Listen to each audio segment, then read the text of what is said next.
Puji Tuhan, salam sejahtera di dalam kasih Tuhan Yesus Kristus. Bapak Ibu Saudara dimanapun kita berada, khususnya buat seluruh keluarga GPDI El Shaddai Magelang. Saat ini mari kita akan kembali lagi untuk merenungkan firman Tuhan di Renungan 79 ini. Yang saya akan ambil dari Injil Lukas pasalnya yang kedua, ayatnya yang ke-25, sebab di hari ini ada bacaan kita adalah di kitab Lukas pasalnya yang kedua. Yang akan saya bacakan berkata demikian. Lukas pasal 2 ayatnya yang ke-25. Adalah di Yerusalem seorang bernama Simeon. Ia seorang yang benar dan saleh yang menantikan penghiburan bagi Israel. Roh Kudus ada di atasnya. Puji Tuhan Bapak Ibu Saudara. Renungan saat ini saya akan beri judul akhir penantian. Penantian merupakan satu hal yang bisa menjenuhkan seseorang atau membosankan ketika dia menunggu dalam waktu yang lama dalam ketidakpastian. Tetapi ketika penantian itu terwujud, maka segala kekhawatiran, ketakutan, kesulitan dalam hidupnya akan hilang dan tergantikan dengan sukacita. Nah, Bapak Ibu Saudara yang kekasih di dalam Tuhan, melalui renungan firman Tuhan ini kita akan melihat dari pengalaman hidup seorang yang bernama Simeon yang dicatat di sini, yang dikatakan dia adalah seorang yang mencintai Tuhan, yang mengasihi Tuhan, yang tinggal di Yerusalem. Dan dikatakan dia adalah seorang yang saleh dan benar, yang sedang menantikan janji Allah yang akan memberikan kebebasan bagi bangsa Israel dan yang akan memberikan keselamatan bagi umat Tuhan, yaitu dengan kehadiran Mesias di dalam kehadiran Mesias di tengah-tengah mereka pada 2000 tahun yang lalu.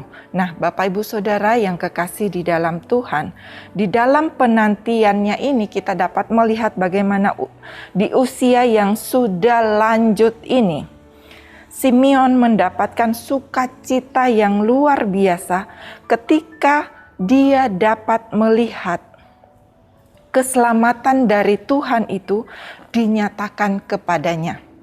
Ketika apa Bapak Ibu Saudara? Ketika Yesus Sang Mesias itu dibawa ke Yerusalem untuk diserahkan kepada Tuhan oleh orang tuanya, sesuai dengan hukum Taurat Musa pada masa itu. Dan itu dapat kita lihat dicatat pada ayatnya yang ke-21 sampai ayatnya yang ke-23 dikatakan demikian. Dan ketika genap 8 hari dan ia harus disunatkan, ia diberi nama Yesus, yaitu nama yang disebut oleh malaikat sebelum ia dikandung ibunya. Dan ketika genap waktu pentahiran menurut hukum Taurat Musa, mereka membawa dia ke Yerusalem untuk menyerahkannya kepada Tuhan. Seperti ada tertulis dalam hukum Taurat, semua anak laki-laki sulung harus dikuduskan bagi Allah. Nah, Bapak Ibu Saudara yang kekasih di dalam Tuhan, di sini kita melihat apa yang membuat Simeon dapat melihat janji keselamatan dari Tuhan itu digenapi. Dan dengan penuh sukacita dia dapat melihat keselamatan daripada Tuhan itu. Bapak Ibu, kalau kita perhatikan di ayatnya yang ke-25 sampai ayatnya yang ke-27 di sana dicatat, adalah di Yerusalem seorang bernama Simeon. Ia seorang yang benar dan saleh, yang menantikan penghiburan bagi Israel. Roh Kudus ada di atasnya, dan kepadanya telah dinyatakan oleh Roh Kudus bahwa ia tidak akan mati sebelum ia melihat Mesias, yaitu dia yang diurapi Tuhan. Ia datang ke bait Allah oleh Roh Kudus ketika Yesus anak itu dibawa masuk oleh orang tuanya untuk melakukan kepadanya apa yang ditentukan hukum Taurat. Jadi Bapak Ibu Saudara yang kekasih di dalam Tuhan, yang membuat Simeon dapat melihat janji keselamatan dari Tuhan dalam firman-Nya itu digenapi selama penantiannya adalah Roh Kudus. Dikatakan di sini, Roh Kudus ada di atasnya. Roh Kudus sangat penting dalam kehidupan orang percaya. Kenapa? Karena Roh Kudus itulah yang akan menjadi penolong baginya.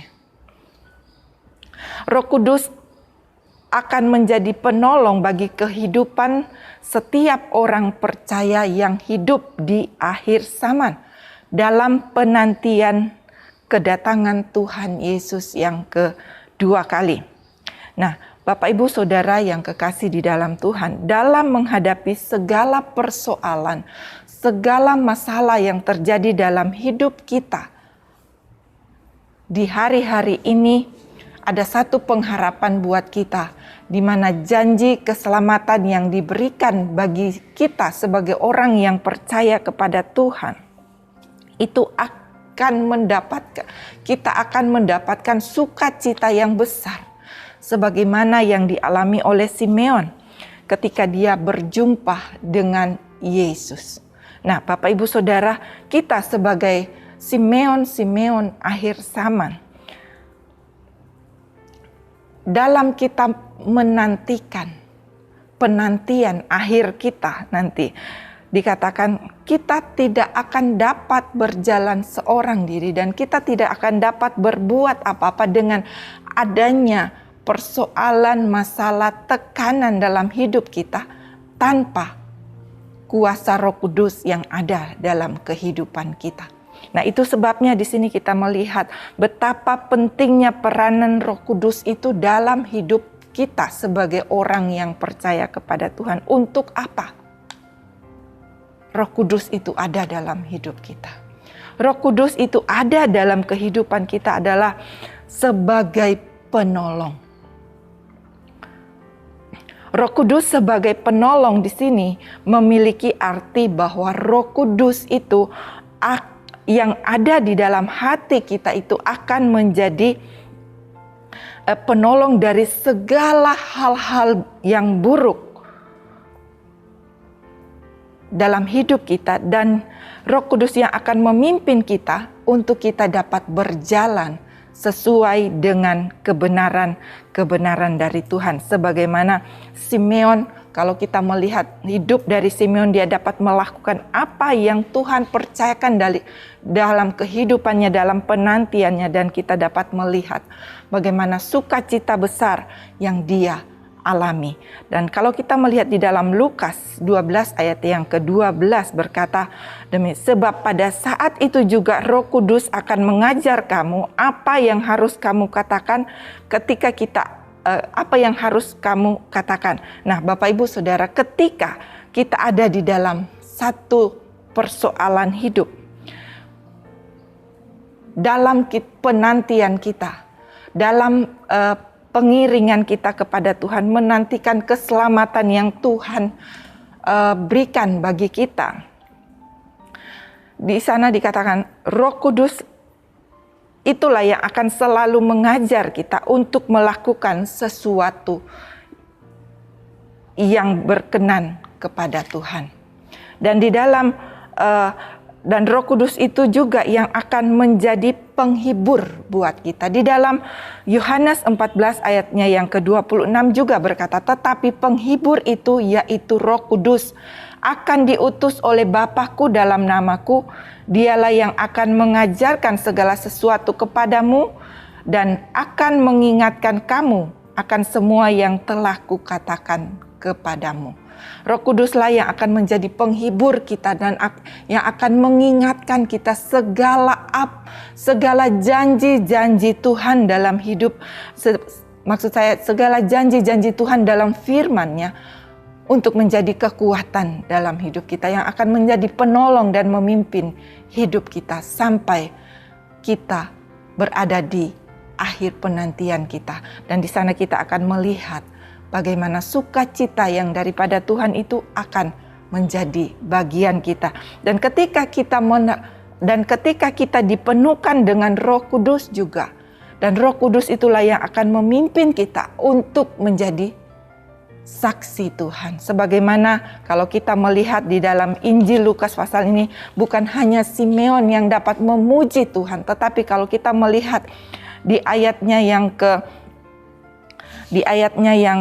ke-28, di sana kita akan melihat dikatakan, ia menyambut anak itu dan menatangnya sambil memuji Allah, berkata, sekarang Tuhan, biarkanlah hambamu ini pergi dalam damai sejahtera sesuai dengan firman-Mu, sebab mataku telah melihat keselamatan yang daripadamu, yang telah Engkau sediakan di hadapan segala bangsa, yaitu terang yang menjadi pernyataan bagi bangsa-bangsa lain dan menjadi kemuliaan bagi umat-Mu Israel. Dan Bapak Ibu Saudara juga kalau kita melihat di ayat yang ke-36, di sana lagi pula di situ ada Hana, seorang nabi perempuan, anak Fanuel dari suku Aser. Ia sudah sangat lanjut umurnya.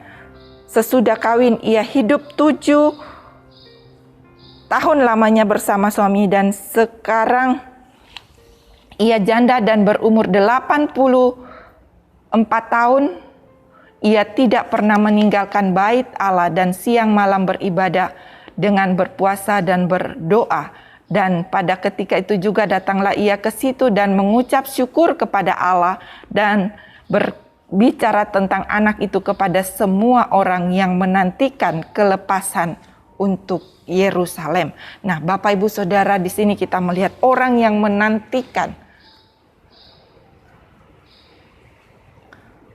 dengan penuh sukacita, dengan penuh kuasa Roh Kudus itu, dia akan menjadi berkat bagi banyak orang.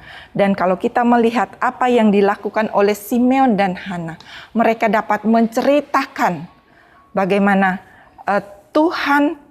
bagaimana keselamatan yang daripada Tuhan itu dinyatakan dalam hidup mereka, dan mereka dapat memuliakan Tuhan. Dan orang-orang yang dipenuhkan dengan Roh Kudus, mereka akan senantiasa memuliakan nama Tuhan. Nah, itu sebabnya Bapak Ibu Saudara, mari kita sebagai orang-orang percaya yang hidup di akhir zaman ini, mari kita mau terus pandang kepada Tuhan, dan kita mau terus minta kuasa Roh Kudus itu untuk memenuhi kehidupan kita, agar supaya kita menjadi terang dan menjadi berkat bagi banyak orang, karena Roh Kudus itu yang akan memimpin kita dalam kita berjalan di dalam kebenaran-kebenarannya. Tuhan, puji Tuhan, kiranya Tuhan memberkati kita semua, dan mari kita mau datang berdoa kepada Tuhan. Bapa yang ada di dalam sorga, pada saat ini kami bersyukur dan berterima kasih lewat kebenaran firman-Mu. Kami dapat melihat bahwa setiap penantian kami sebagai orang-orang yang percaya kepada Engkau, Tuhan, tidak akan sia-sia. Dan itu sebabnya kami datang kepadamu untuk bersyukur buat setiap pimpinan dan penyertaan Tuhan dalam hidup kami. Dan kiranya hidup jemaat GPDI El Shaddai Magelang seperti terang bercahaya di depan orang, supaya mereka melihat perbuatan Tuhan, perbuatan jemaat GPDI El Shaddai yang baik dan memuliakan Bapa di sorga. Terima kasih banyak Bapa di dalam sorga. Biarlah Tuhan firman-Mu ini boleh dimeteraikan dalam setiap kehidupan kami, dan kami boleh menjadi saksi-saksi-Mu. Terima kasih banyak Bapa, di dalam nama Tuhan Yesus Kristus kami mengucap syukur dan berdoa. Haleluya. Amin.